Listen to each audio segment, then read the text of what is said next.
Mais uns 28 minutos mais verdes da rádio. Muito boa tarde a todos. Boa tarde. Se bem que não é boa tarde, mas isto já é uma questão... Verdade. Foram 7 anos a dizer boa tarde e agora que o programa também passa de manhã ou passa a hora que quiserem, eu ainda nem perdi o hábito. Ficamos com boa tarde. Ficamos com boa tarde. Por isso, como têm a oportunidade de ver, quem nos está a ver através do YouTube, esta semana temos mais uma vez convidados no programa. Temos do projeto Rios Livres a Ana Brazão e o Pedro Santos. Muito bem-vindos. Eu ia dizer boa tarde outra vez. Olá a todas e todos.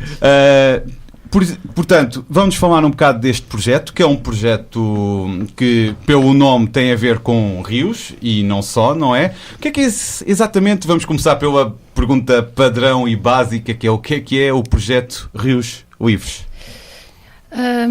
Ora, o projeto Rios Livres já se transformou muito, nasceu formalmente em 2011, com a necessidade de tentarmos cancelar o Programa Nacional de Barragens de Elevado Potencial Hidroelétrico. Este programa foi lançado em 2007, na altura pelo Governo Sócrates, e surgiu a necessidade de associações em diferentes âmbitos e de diferentes formas lutarem contra a construção de barragens como a do Tua ou como aquelas que estão previstas agora para o Tâmega. Nasceu assim, na altura era um grupo de voluntários, hoje em dia, já desde 2014, profissionalizou-se e, portanto, aquilo que fazemos é tentar atuar em várias frentes, ou seja, legalmente, através de campanhas, sensibilização ambiental e, claro, vir aqui a estes meios de comunicação social, tentar demonstrar aquilo que são as desvantagens do Programa Nacional de Barragens e o facto de não haver a necessidade de novas grandes barragens em Portugal ou de barragens de todo. Eu tenho algumas dúvidas, Valda, que a gente vai conseguir... Sim, ao longo do tempo, o que está sempre a dizer. Por 28... Não, eu tenho dúvidas é que 28 minutos cheguem para a gente falar de tanta coisa que podíamos falar com a Ana e com o Pedro. Mas nós estamos sempre disponíveis para visitar. Fica o compromisso. O número de programas que forem precisos para deixar tudo explicadinho. É verdade. Por mim, tudo bem. Por mim, sim. tudo bem. Vamos começar... Pegaste na questão do Tua. Nós falámos bastante disso no programa e acho que já nesta temporada tivemos a ocasião de dizer que desde a notícia de que a barragem tinha iniciado o processo de enchimento sem autorização da Agência Portuguesa do Ambiente, exatamente, nunca mais se ouviu nada. Vocês sabem como é que ficou? Pronto, além de já está cheia, não é? Não só viu nada, digamos, peço desculpa interromper antes sequer de começar, não só viu nada nos meios hiper mainstream para o público em geral. Exato. É um problema com o qual também nos debatemos, tentar fazer chegar as nossas posições e aquilo que vamos fazendo aos meios de comunicação sociais mais principais, se quiseres. Mas o que é que se passa com o Tua? Passa-se que o GEOTA estava representado na Comissão de Acompanhamento Ambiental das Obras da barragem do Tua, em representação da CEPADA, que é a Confederação das Associações de Defesa do Ambiente, e, portanto, a CEPADA tem assento nessas comissões e o GEOTA era a associação que representava a CEPADA. Nós os dois fazíamos parte dessa comissão e percebemos que era quase irrelevante estarmos lá ou não estar, tendo em conta que medidas do género encher a barragem, que é de uma seriedade, não é? É quase o momento final daquele conjunto de obrigações que a empresa tinha para executar medidas de minimização e de compensação antes de o poder fazer, e a barragem foi cheia de forma ilegal. Aliás, isso foi dito numa primeira fase pela Agência Portuguesa do Ambiente e depois a agência desmentiu-se a si própria e disse que afinal estava tudo bem. E nós achámos que, se aquele era o modus operandi, então nós não estávamos ali de facto a fazer nada e a CEPADA suspendeu a sua participação nesse órgão, que é um órgão que acompanha o cumprimento dessas medidas. O que é que aconteceu de lá para cá? A barragem está cheia, já teve focos de eutrofização, há albufeira e há um conjunto de medidas que eram aquelas pelas quais nós batalhámos muito lá dentro, que tinham sobretudo a ver com a reposição da mobilidade das populações e do plano de mobilidade, que continuam por ver a luz do dia. O que existe neste momento é a linha férrea foi de facto recuperada, o que não deixa de ser incrível, com uma linha férrea que tinha tantos problemas para ser recuperada e que foi fechada porque tinha problemas de segurança, de repente foi recuperada num ápice.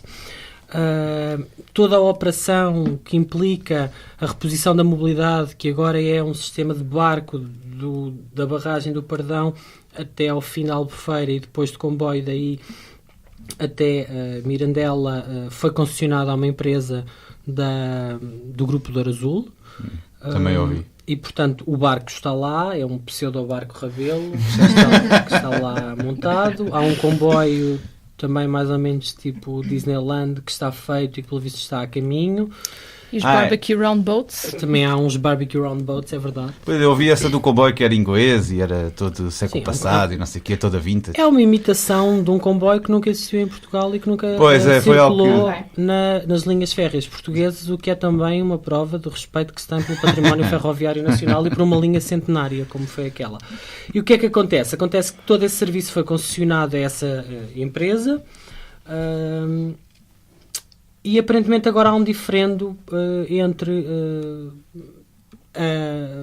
a Agência de Desenvolvimento do Vale do Tua, que é uma entidade que foi criada para executar as contrapartidas que a EDP tinha que cumprir por causa da barragem. Ou seja, a EDP teve autorização para construir e na declaração de impacto ambiental ficou escrito, era uma declaração condicionada, vocês, sim senhor, fazem barragem com condição A, B, C e D.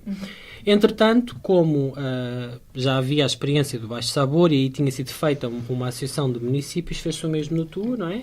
E dentro desta Agência de Desenvolvimento estão os municípios abrangidos pela barragem com a EDP, que é a principal financiadora dessa agência.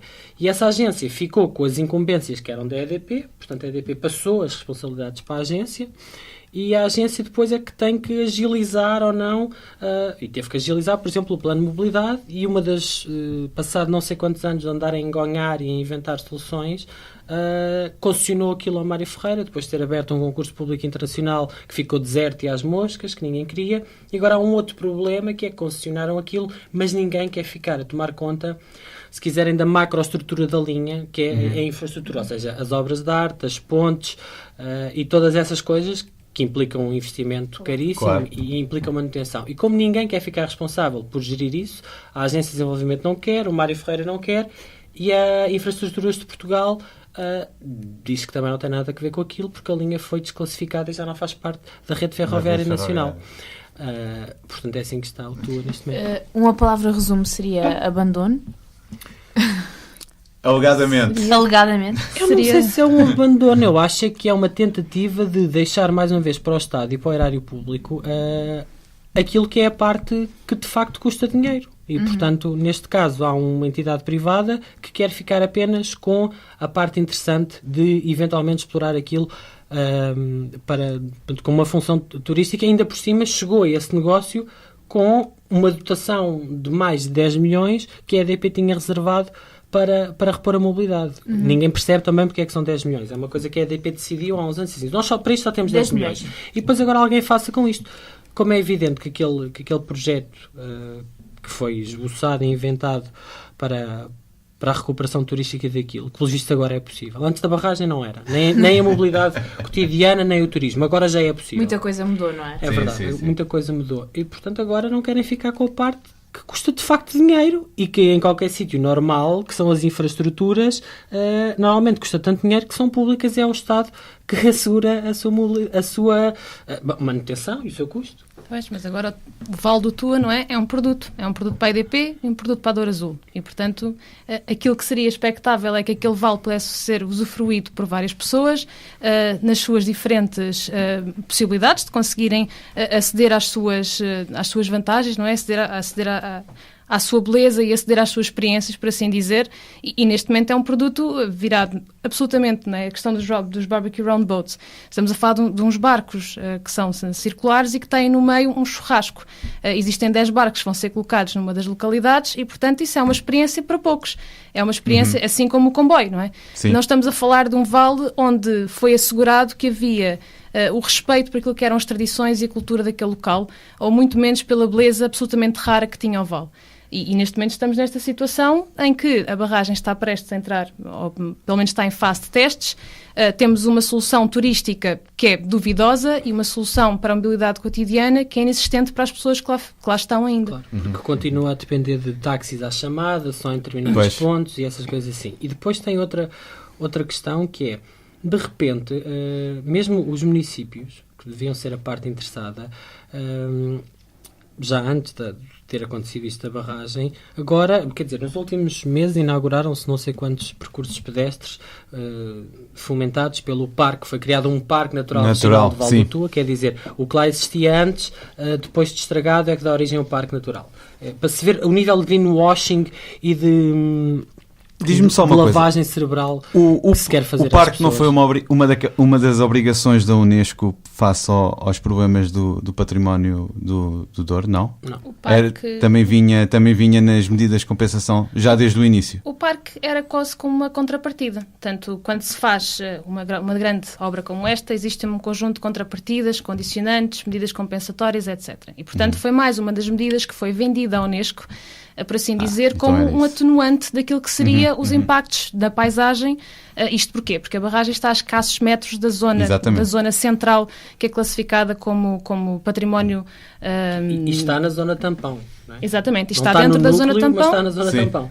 E, portanto, o parque foi mais uma das questões que foi assegurada, isso, os planos de integração paisagística, entre outras coisas, ou seja, houve um conjunto de condicionantes, houve um conjunto de medidas que foi apresentada, assim, à Unesco, para assegurar à Unesco que não haveria problema absolutamente nenhum daquela barragem ter um impacto naquela zona. Isto porque a Unesco inicialmente teve uma posição absolutamente contrária àquela que depois veio adotar.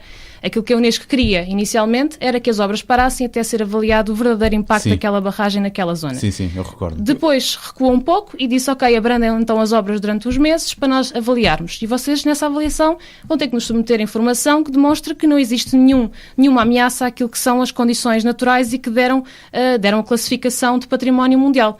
A Unesco acabou por, mediante essa informação, dizer que afinal não havia problema absolutamente nenhum de haver um pardão com mais de 100 metros numa zona cujo património paisagístico seria de valorizar, mediante essas, ou seja, o parque foi mais uma dessas condicionantes, por assim dizer, e que assegurou a manutenção também do património mundial. E acho que é importante dizer que quando se fala em Unesco há aqui duas coisas distintas. A primeira avaliação foi feita pelo ICOMOS, pelo corpo técnico de pessoas que trabalham para a Unesco. E o corpo técnico avaliou e disse esta barragem e o património mundial são incompatíveis, ou querem um ou querem outro.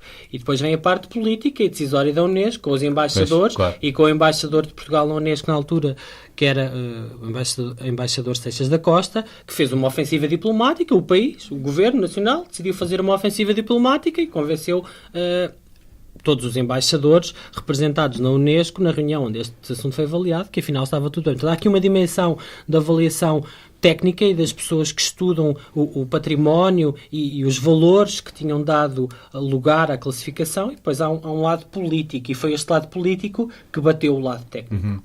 E isso é também uma das coisas que nós observamos em todo o processo do Programa Nacional de Barragens. Frequentemente, aquilo que são os pareceres técnicos e as posições técnicas de órgãos do Estado depois não são visados naquilo que são as decisões finais tomadas politicamente. Isto aconteceu, por exemplo, no Tâmega. Sei que já vamos passar essa parte. É que eu queria mesmo passar já só para dizer que tivemos ainda bastante tempo a falar do Tu, e isto é a prova que havia muito mais para falar mesmo depois deles terem enchido a barragem. E podíamos continuar. Se calhar bastava um programa só para bonita. Tu. Exatamente. Mas já pegaste no Tâmega, vamos seguir por aí, exatamente. Exatamente. Então, no Tâmega, neste momento, temos, é um dos afluentes, portanto, do Douro, portanto, tal como no Tua e tal como no Sabor, onde foi construída outra grande barragem, estamos a falar tudo desta escala da bacia do Douro.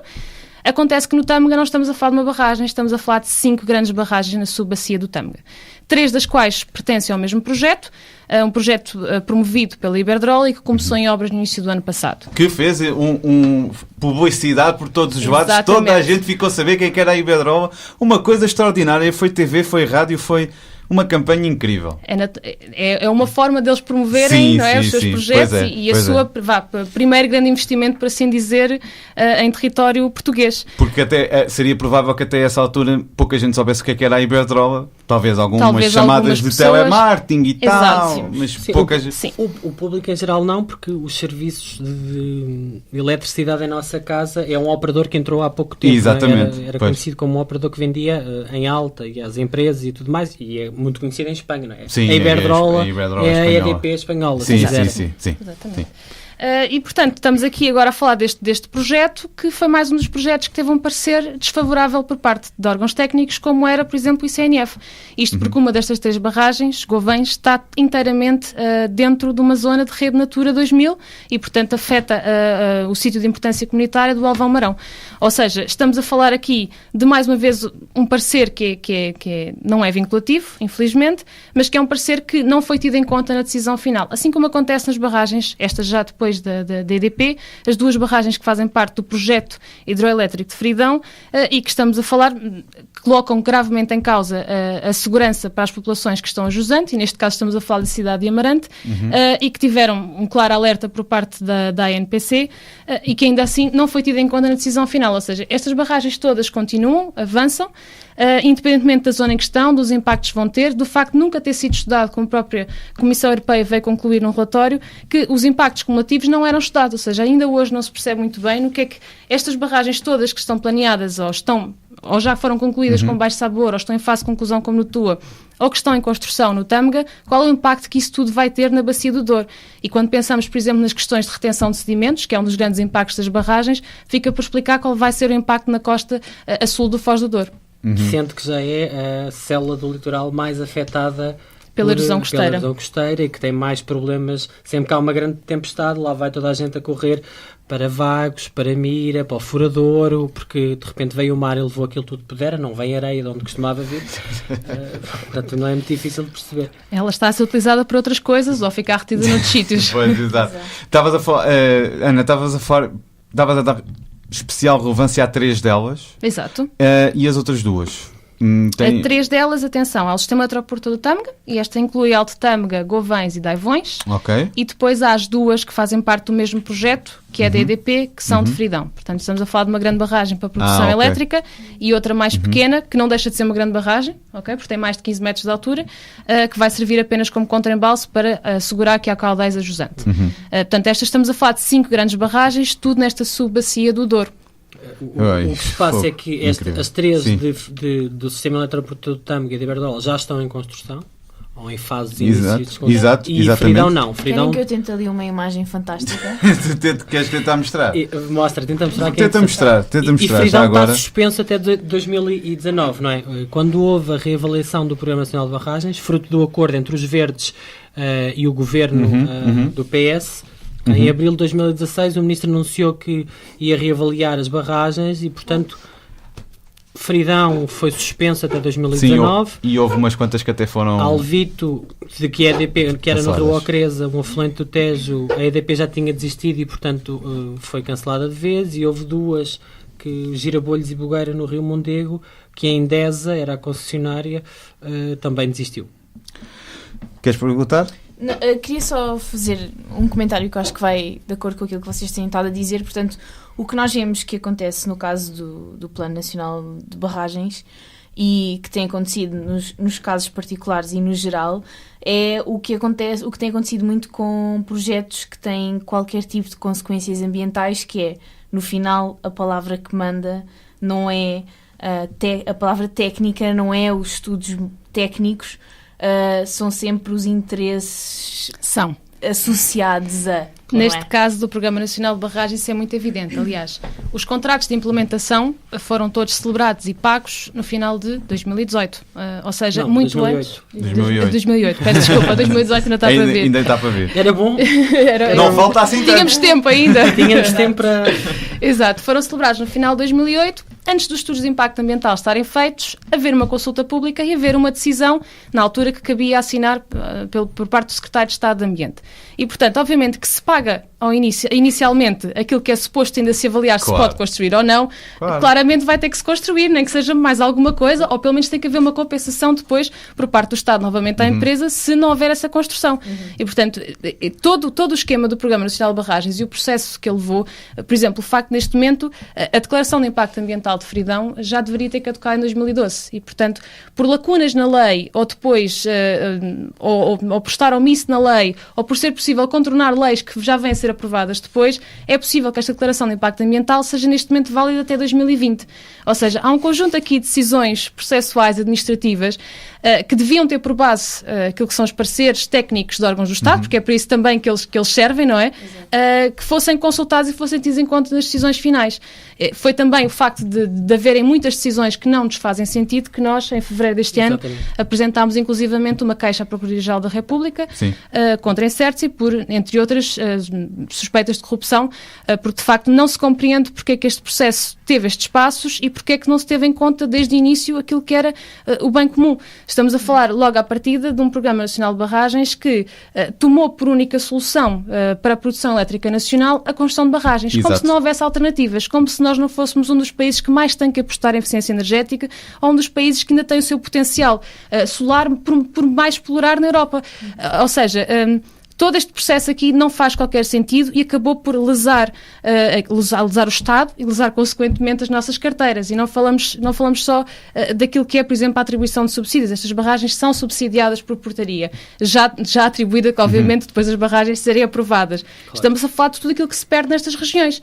Estamos a falar de regiões que têm atributos únicos, como tinha, por exemplo, o Vale do Tua, ainda tem o Vale do Tâmega. Atenção, há que dizer que o Vale do Tâmega ainda não está destruído e que podiam ser atributos, por exemplo, para o usufruto turístico, ou até atributos que, na linguagem agora dita, não é, os tais funções ecossistémicas, que se fossem quantificados, valeriam muito mais àquilo que é a população do que algum dia estas barragens poderão servir tanto para a produção elétrica como para as próprias populações nos locais. Sobretudo porque vão produzir muito pouco, essa é que é a questão. Se alguém continua a ser essa a questão. Poder-se-ia pegar neste Plano Nacional e dizer assim, não, mas isto vai significar 10, 15, 20% da energia elétrica do país, não é uma coisa irrelevante. Neste caso é uma coisa absolutamente irrelevante. No Tua, as nossas contas apontam para 0,6%, não é? E aqui um conjunto de 5 barragens, se vierem a ser feitas, 1,2%. Portanto, da eletricidade do país. Já para não falar de que eu costumava dizer que normalmente as pessoas perguntam, mas as barragens afinal é renovável, mas parece que toda a gente é contra, e normalmente a questão que eu costumo colocar é realmente o impacto que tem e o tão pouco significativa é a produção da eletricidade. E costumo até perguntar, então, mas olha lá, quantas vezes é que te falta a luz por problemas de produção de energia elétrica? Claro. É que fazer fé nas previsões que sustentaram o Programa Nacional de Barragens, para já devíamos ter não sei quantas barragens. Não sei como é que o país ainda não está metade às escuras, porque isto era tão preciso, que não há uma, nem o Tua. O Tua continua em fase de teste. Não é? Portanto, não há uma que esteja a funcionar de forma contínua em elaboração regular. Portanto, se estivéssemos à espera do Programa Nacional de Barragens para resolver os supostos problemas energéticos do país, nomeadamente em eletricidade, porque depois mistura-se tudo. Eletricidade é só uma forma de energia, não é? Pois há as outras todas. Há o carvão, há o gás, há essas coisas todas. E a maior parte do gasto energético ou da dependência energética externa do país não tem que ver com hidrocarbonetos ou com um tipo de combustível que tu uses para produzir eletricidade, mas sim para o sistema rodoviário, para os transportes e para as indústrias, não é? Que gastam imenso. Exato. E é porque nós continuamos numa lógica de continuar a gastar, como se é uma espécie de torneira aberta que está sempre a correr. E, portanto, não interessa como é que se alguém está a usar aquela água ou não. Se a gente vai de férias um mês e a torneira fica aberta a correr, não interessa. Aquilo tem que continuar a correr. E a lógica é a mesma. É esta lógica de que não tem que se poupar nada, não há nada que seja preciso fazer em termos de eficiência. E há imenso. E sobretudo, para a indústria, não é?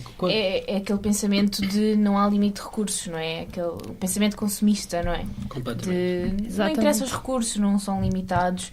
Eu acho que, tendo em conta o tempo que temos, eu vou fazer uma dupla... Incrível, já está a passar. Vou fazer uma dupla pergunta, que eu acho que também era o que tu querias perguntar, de alguma maneira, que é... e vai ser difícil no tempo que temos, mas peço-vos que tentem, por favor. Falam em barragens como solução para a seca. Claro.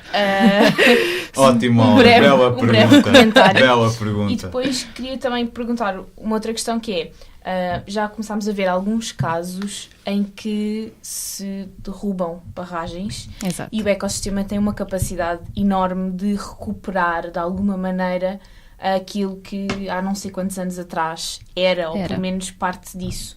Então, assim, tentarem um duplo comentário. Tu falas de descomissionamento, eu falo da Pode ser. Queres começar? Então, rapidamente, eu acho que faz muito sentido fazer mais barragens novas para combater seca e depois elas ficam como estão aquelas que temos Sem hoje, água. vazias, não é? Sem água. É um contrassenso absoluto. O que nós temos é que gerir melhor a água, temos que gerir, sobretudo, quem mais consome. E quem mais consome não são as pessoas lá em casa. Esta campanha que o Ministério do Ambiente lançou para feche, o banho, a lavar os dentes, isso é tudo muito importante porque as pessoas têm que usar a água de forma sensata. Sobretudo a água que é tratada, que custa dinheiro a captar e que há milhões de pessoas no mundo inteiro que não têm acesso. Portanto, isso nós temos que fazer melhor. Agora, os maiores consumidores, que são a indústria e a agroindústria, não é? A agricultura, isso é que tem que ser pensado e repensado a maneira como se continua a fazer agricultura neste país. A monocultura intensiva, o regadio, mais uma vez nessa lógica de cá sempre água disponível e tipo Las Vegas, podemos construir uma cidade no meio do deserto. O tipo de agricultura que se quer fazer em Portugal e o tipo de agricultura alqueva, que é a mesma coisa, um mega reservatório de água para mega culturas monointensivas de olival ou de amendoal. Não tem futuro absolutamente nenhum numa perspectiva de alterações climáticas que nós estamos a viver. Outra coisa que nós temos que fazer é gerir as nossas redes de 30% da água que é captada. Entre ser captada e chegar às nossas torneiras, perde-se. Estamos a falar de 30% de água. É uma enormidade. É um disparate total. E o dinheiro que se quer gastar a fazer novos planos de regadio e a melhorar regadios e supostamente a fazer novas barragens para a agricultura devia ser aplicado em melhorar os sistemas de regadio que já existem, em dar formação aos agricultores para mudarem ou para alterarem as espécies, porque daqui a 5 ou 10 anos estamos a discutir a mesma coisa, porque as espécies não vão aguentar as alterações climáticas e, portanto, é isso que nós temos que fazer relativamente à seca. A ideia de mais barragens, eu acho que é só uma coisa que responde muito bem a quem tem grandes negócios, sobretudo de produção agrícola, que mais uma vez contam com o dinheiro público para fazer infraestruturas de que eles é que vão lucrar e não as pessoas normais. Era o que eu pensava. Mas é um bocado por aí. Acima de tudo é mudar o paradigma de como nós usamos a água. E é também aí que vem a tal remoção de barragens ou a tal até reestruturação de barragens. Uma das coisas que o Geota defende é que se já existem barragens, os impactos já foram criados, elas podem ser melhoradas, elas podem produzir mais. Portanto, é repensar a forma como nós utilizamos os poucos recursos e, sobretudo, os recursos hídricos que serão os mais escassos neste século. O paradigma já tem mudado em muitos países. Acontece, por exemplo, na Bacia do Douro. No lado espanhol já removeram 130 barragens. Entre pequenas e grandes. Uau, não sabia. Exato. Incrível. Nos Estados Unidos, então, são os reis, por assim dizer, daquilo que eles chamam de decommissioning, o descomissionamento. Portanto, eles já perceberam, também por outras razões e também por terem encontrado outras fontes de produção de eletricidade que não são, por si, também exemplares, mas a verdade é que percebemos cada vez mais que manter sistemas naturais como eles estão é a melhor forma, ou das melhores formas que existe de resiliência face às alterações climáticas. O Mediterrâneo, portanto, países como o nosso, Portugal, vão sofrer largamente com aquilo que são as consequências das alterações climáticas. Quanto mais zonas de tampões tivermos, quanto mais sistemas naturais nós tivermos para reter a água, na agricultura, a nível urbano, a nível florestal, quanto mais nós adaptarmos a forma como fazemos os nossos consumos e a forma como os nossos sistemas naturais podem tamponar aquilo que são as alterações climáticas, mais preparados estaremos. Esta é uma discussão que não se tem tido em Portugal. Nós tentamos de vez em quando levantar um bocadinho o véu, mas é um problema só por se identificar as mais de 7.000 barragens que nós temos. Isto é um dado oficial da Agência Portuguesa do Ambiente. Portugal sabe-se que tem mais de 7.000 barragens. Onde é que elas estão exatamente? Sabe-se em algumas zonas do país. Por exemplo, no Norte não se sabe exatamente onde é que estão as tais barragens.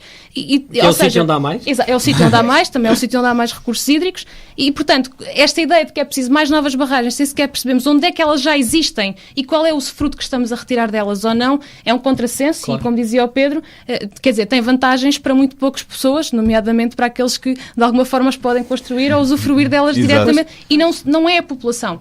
Atenção, não é a população.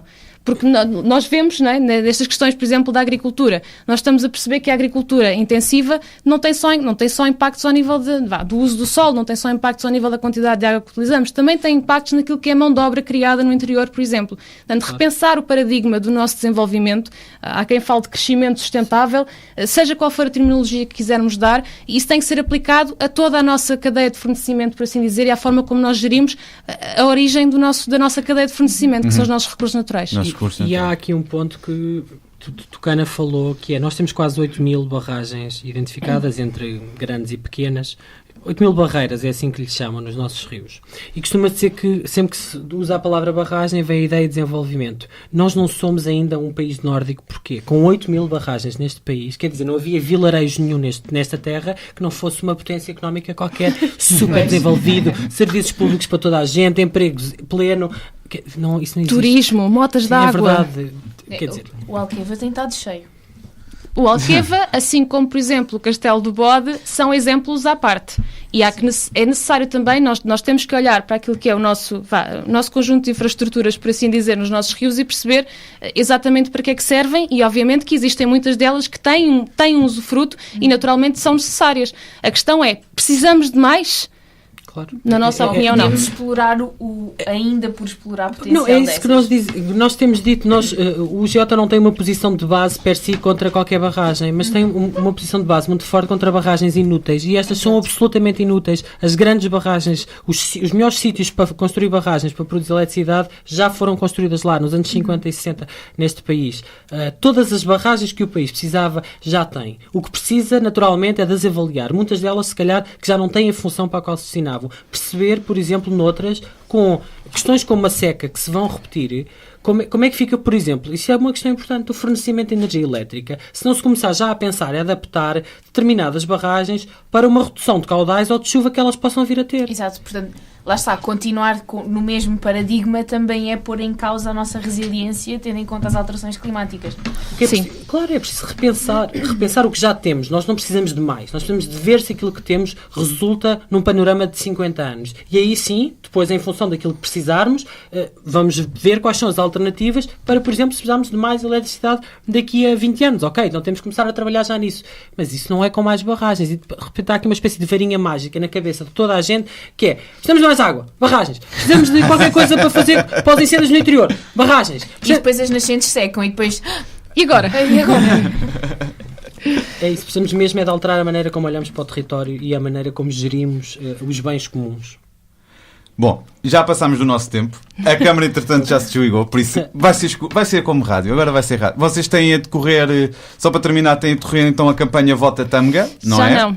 Já não? Essa era uma campanha... Nós trouxemos para vocês verem. Foi durante as autárquicas. E, portanto, nós tentámos fazer Ok. com que todos os candidatos e candidatas em todos os municípios afetados pelas novas barragens no Tâmega conseguissem subscrever a declaração pelo Tâmega, comprometendo-se, se eleitos, a tentar preservar o rio, ou seja, o Tâmega também tem neste momento graves problemas de poluição, portanto, de alguma forma que conseguissem, tanto por um lado, travar a construção das novas barragens, que é uma coisa que à porta fechada, parece que todos eles concordam connosco, todos eles e Sim. elas, mas depois, à frente... Mas noutras portas fechadas, Noutras portas fechadas já assinam não. protocolos com a EDP E, ou com a portanto, Iberdrola. infelizmente, só apenas conseguimos o apoio de 2 candidatos, portanto, um em Chaves e o outro em Mondim, que serão duas das localidades muito afetadas, mas pelo menos o repto foi lançado a todos. Houve milhares de pessoas que enviaram e-mails e tentaram pressionar os seus candidatos ou candidatas a serem subscritores desta ideia e desta forma vincularem o seu mandato e aquilo que vai acontecer à porta das suas casas, por assim dizer,